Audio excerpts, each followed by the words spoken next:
Welcome, Gamraji. Welcome all. Good evening, Welcome all. Satpathy ji.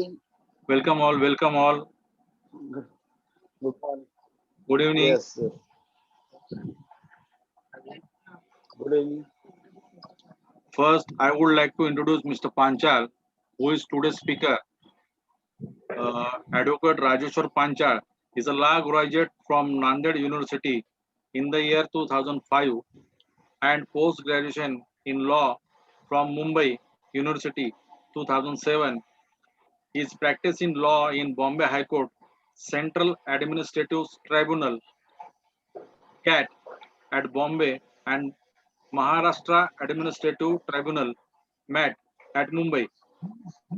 He has been fighting for the cause of common people. His major successful work included the compensation to the victim of terror attack and writing. Center and state each paying rupees 5 lakhs, totaling rupees 10 lakhs.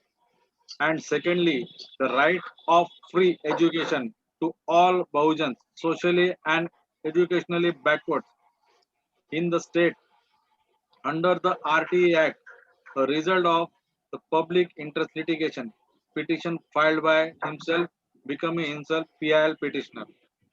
He also fought cases various people serving in government before the tribunals, ranging from peon, constable to IPS officer, who are denied the equal treatment on account of their social identity, etc., or invisible atrocities. Besides, he also successfully fought a case of where war veteran of Indo-Pak War of 1971 and got an order directing the state to allot him 10 acres of land and residential plot. Besides, he has often raised legal issues affecting the common people of depriving them to their valuable rights to equality and right to having access to justice. Yes, Mr. Panchal, you can start now. Okay. So, welcome all of you.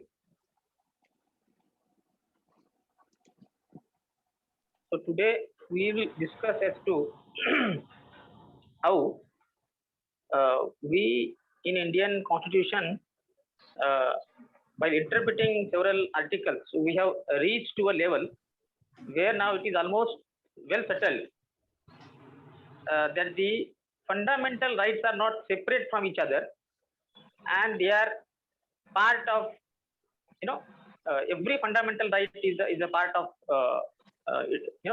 each other articles into constitution. And this journey of reading the fundamental rights as a part started right from the Constitution of India.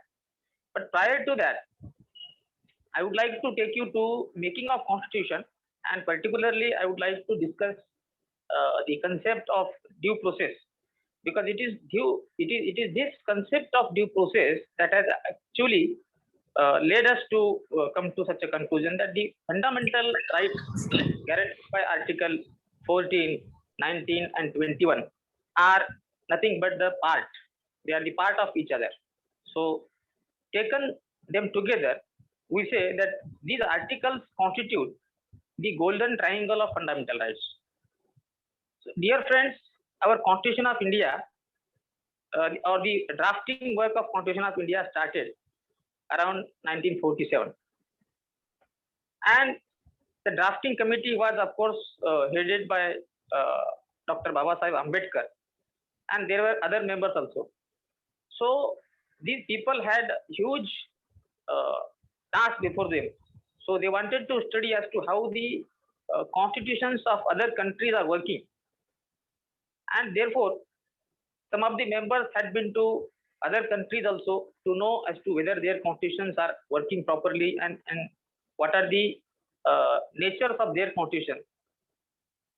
And we have borrowed some portion of our fundamental right or some part of constitution from one state, one country, and some portion from other country.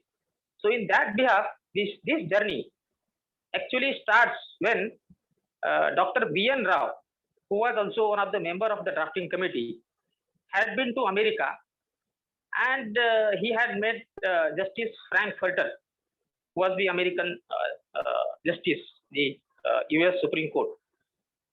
And he met Justice Frank Fulton, and Frank Fulton advised him that the due process of law in American Constitution was not working well.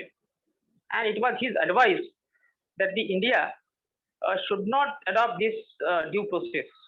And the reason for this was that actually the American Constitution, the Bill of Rights, by which the individual rights were given a recognition, and the important article of that Bill of Rights spoke that no life, liberty, or property shall be taken away except by due process of law.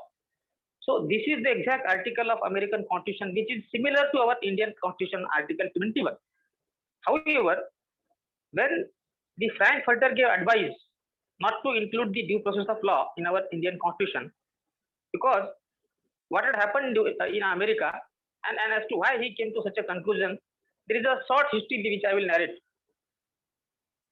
In fact, there was a law in America by which the government had imposed a ban saying that the workers who are working in bakery shall not work more than 10 hours in a day. And this law was challenged by the bakery owners in American Supreme Court, saying that it violated their liberty of carrying out the trade of bakery. And this law was set aside by the US Supreme Court, saying that it certainly violated the liberty of the bakery owners, and that is how it was a violation of due process of law, and that was not by way of due process of law. In fact, this due process of law has also another version. It is called substantive due process of law.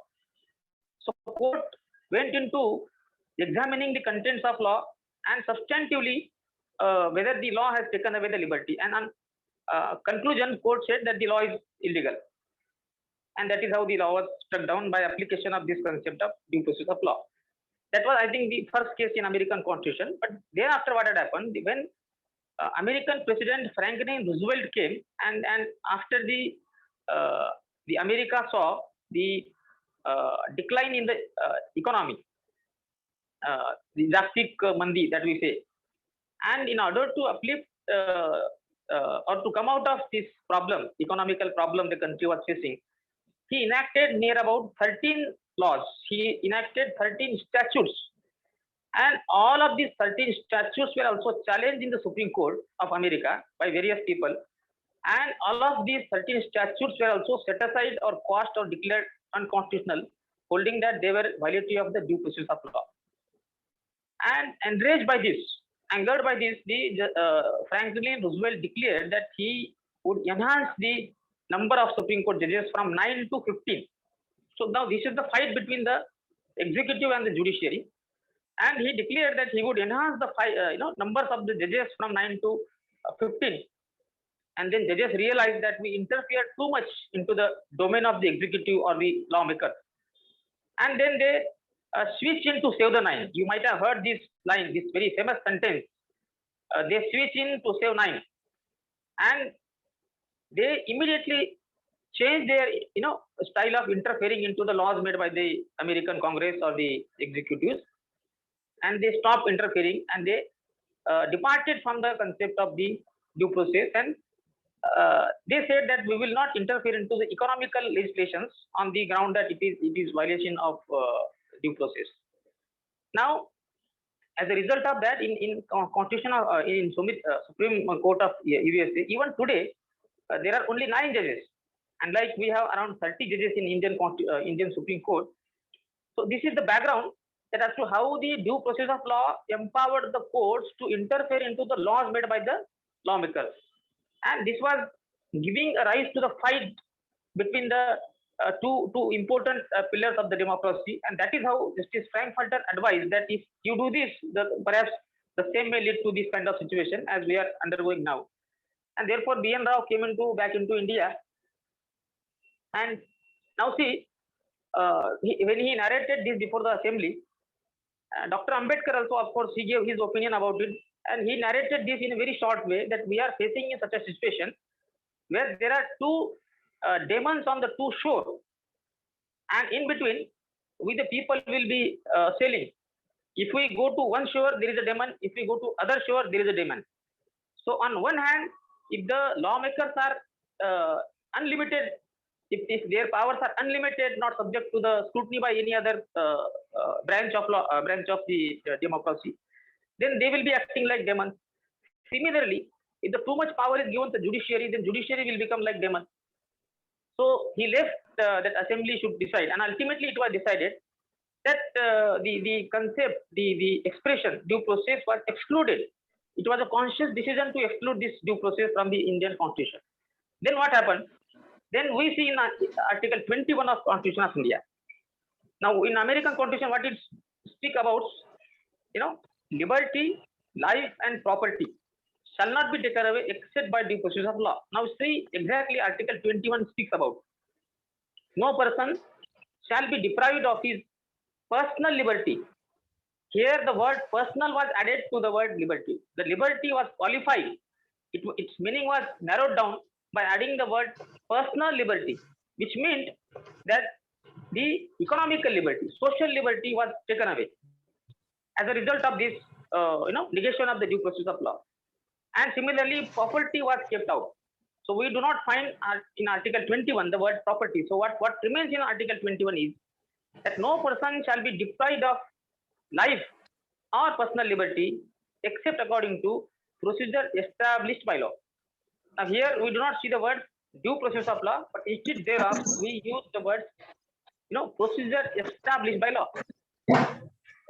With this our constitution started, and then first case regarding interpreting whether the words due process of law are to be applicable or whether the words procedure established by law actually mean the due process of law.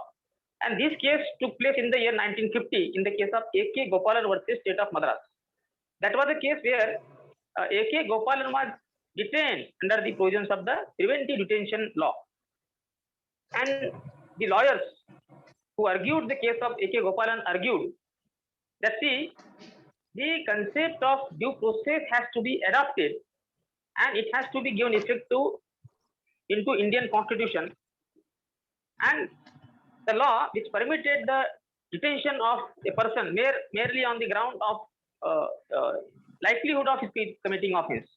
So preventive detention is when somebody does not commit a crime, but he is likely, there is apprehension that he is likely to commit a crime, and on that ground itself his liberty is taken away. So due process of law is not permitting, it will not permit, because due process of law means that there has to be a procedure, and that procedure has to be just, fair, and reasonable.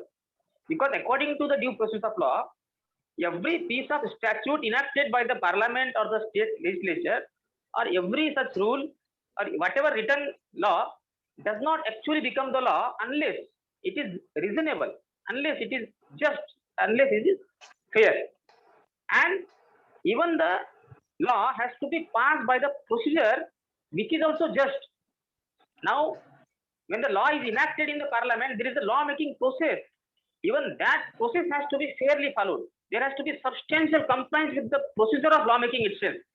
And only that piece of legislation, only that statute which passes through the just lawmaking, which passes through the reasonable, substantial compliance of the lawmaking, and then when it comes into effect, it provides a procedure, and such provided procedure is also just, reasonable, and fair. That law, that statute is a law. So this is the idea of the due process of law.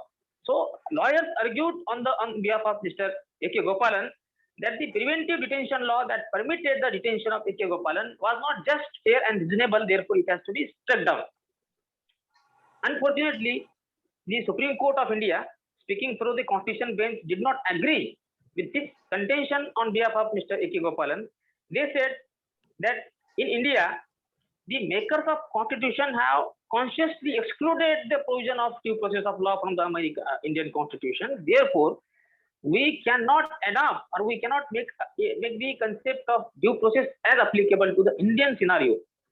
However, this was the majority view taken by the Supreme Court, and there was a dissenting view taken by one Mr. Justice Fazal Ali.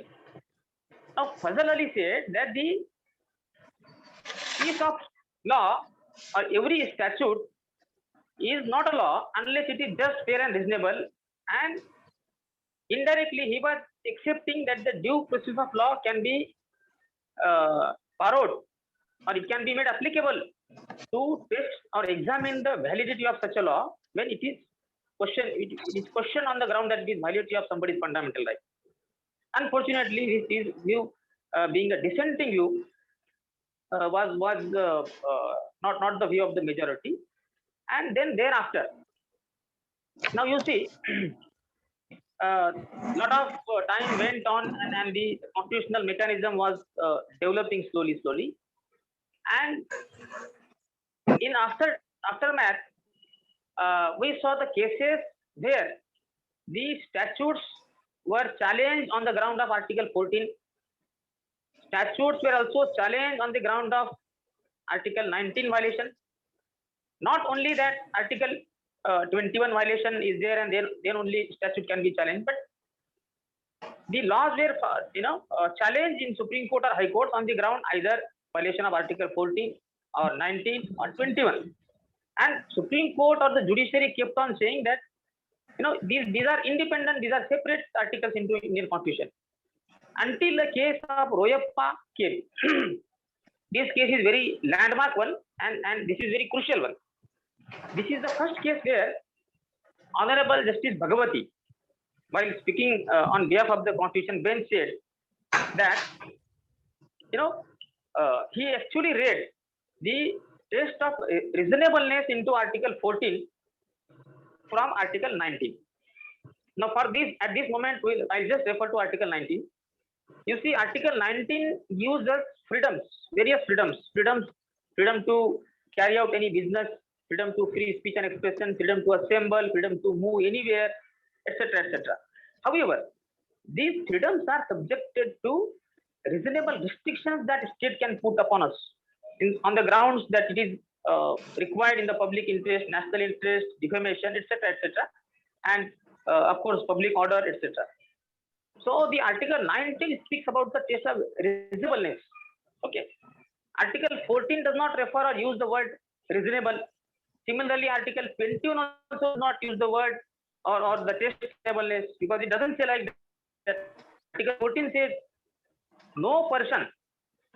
The exact words are, the state shall not deny equality before law or equal protection of law to any citizen or any person on the territory of India, on the land of India, which means anybody, regardless whether he is a citizen or a foreign citizen, when he is on land of India, is entitled to equal protection of law or equality before law. Again, this article is silent about the concept of reasonableness.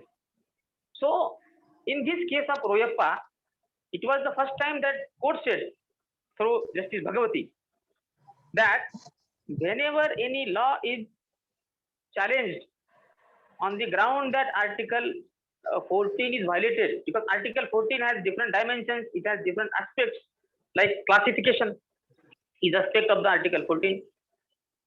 Similarly, discrimination is an aspect of Article 14. Similarly, arbitrariness is an aspect of Article 14. So these three aspects of Article 14, which are prohibited by Article 14. Classification is not permissible under Article 14. Then we see arbitrariness is not permissible under Article 14. Then we see discrimination is not permissible as per Article 14. Now here the word reasonable or the fairness is not available. Now this is the first time the court says that arbitrariness is antithesis to equality. Arbitrariness is antithesis to the law itself. Therefore, when any law is questioned on the ground that it is violative of any of the aspects of Article 14, say the law is classifying, or it is resulting into classification of the groups, say it is resulting into discrimination, say it is resulting into arbitrariness, then the test of reasonableness has to be brought into, and that is how Justice Bhagavati declared that the arbitrariness being an antithesis to the equality itself, if such a law is challenged that it is violative of Article 14 or any of its aspects, it has to be tested on the ground of reasonableness. That means when any such legislation which is violative of which is challenged on the ground that it is violative of Article 14, court can employ the test of reasonableness from Article 19, and that is how this was the first time that Article 19 was read into Article 14, and the concept of reasonableness was borrowed from Article 19 to Article 14. Because when any law is made by the government and that law is taking away your freedom, say for example, government makes a law and government prohibits that the people will not take any public meetings, for example, and then a citizen will go to court and say that, my lord, this law is taking away my freedom of assembly, freedom of free speech and expression, and then court will have to enter into a test of reasonableness. Court will have to examine. It is a duty of court to see whether such a restriction on the right freedom of the citizen is reasonable one within the meaning of Article 20, subclause 2. Similarly, when any such law which is challenged or which is questioned that it is violative of Article 14, then also it is duty of the court to employ or to use the test of reasonableness and decide whether such a classification is a reasonable classification. So this Royappa case is connecting Article 19 to Article 14. And then this went on further until the case of Maneka Gandhi came. Now again, this is very important case of Maneka Gandhi. In Maneka Gandhi's case, as of course many of you may be knowing the factual position, her passport was taken into possession by the authorities concerned, and she was prohibited from going abroad. In short, her passport was impounded, and she was not given any opportunity of being heard before that action was taken. And then of course she laid a challenge to the act of government in impounding her passport, and then this led to the landmark judgment of Maneka Gandhi.